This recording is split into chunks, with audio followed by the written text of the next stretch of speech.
You have to be a light to yourself, not the light of a professor or an analyst or a psychologist or the light of Jesus or the light of the Buddha. You have to be a light to yourself in a world that is utterly becoming dark. We should remember that not even the Bush administration blames Osama bin Laden for the attacks of 9/11. So we've never made the case or argued the case that somehow Osama bin Laden was directly involved in 9/11. That evidence has never been forthcoming. Hey everybody, so good to see you all out here. I'm going to just adjust this microphone for a second. Okay. Those who make peaceful revolution impossible will make violent revolution inevitable. Our government has betrayed us.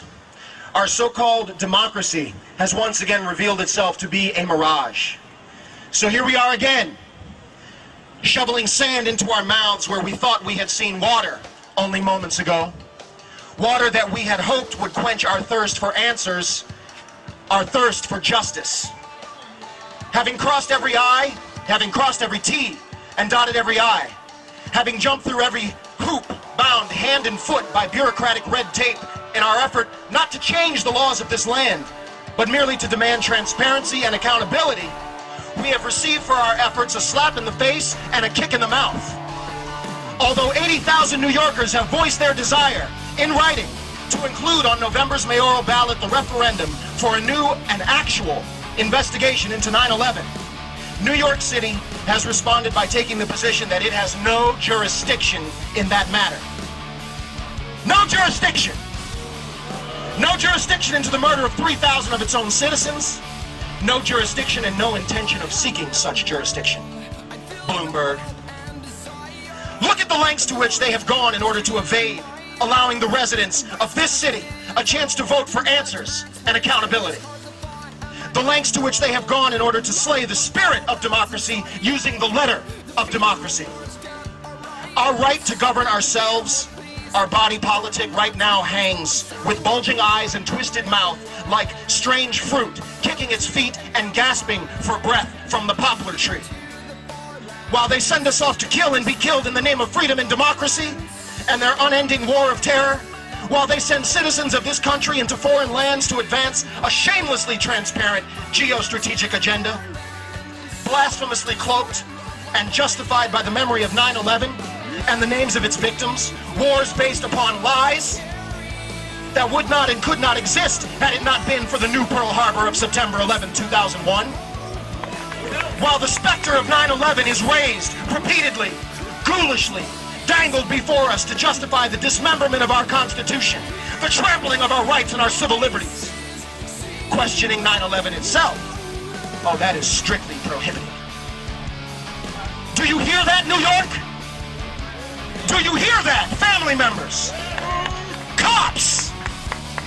Firefighters and first responders! Your government has just told you, again,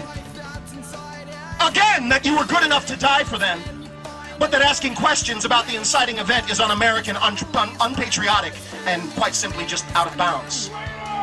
Traitors, the morally treasonous treatment of this subject matter by our supposedly free press is something that we should be ashamed of and that we should demand a change in.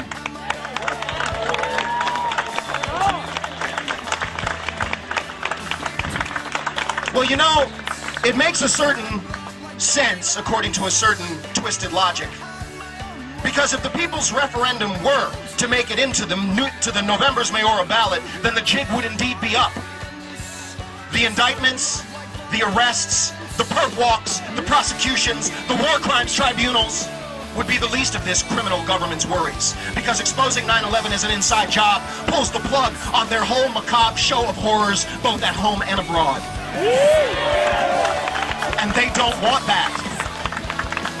That's all I could get written this morning, but they don't want that.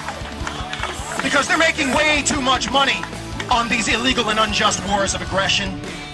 They're loving the fact that they have eroded our civil liberties, that they're trying to take away our First Amendment rights of speech, and they are doing everything they can with crab-like sidestepping to prevent the people's voice. 80,000 New Yorkers representing the first responders, the victims' family members, and people in this country and around the world who want to see a real, true, impartial, subpoena-powered investigation into what really happened on September 11th. Oh, we know what happened.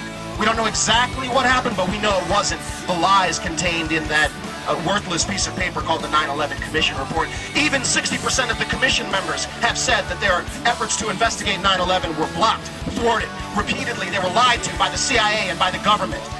That the amount of information they were allowed to have access to was severely limited and curtailed. John Gold just did an excellent job of enumerating that, and I'm sure he could have gone on for hours.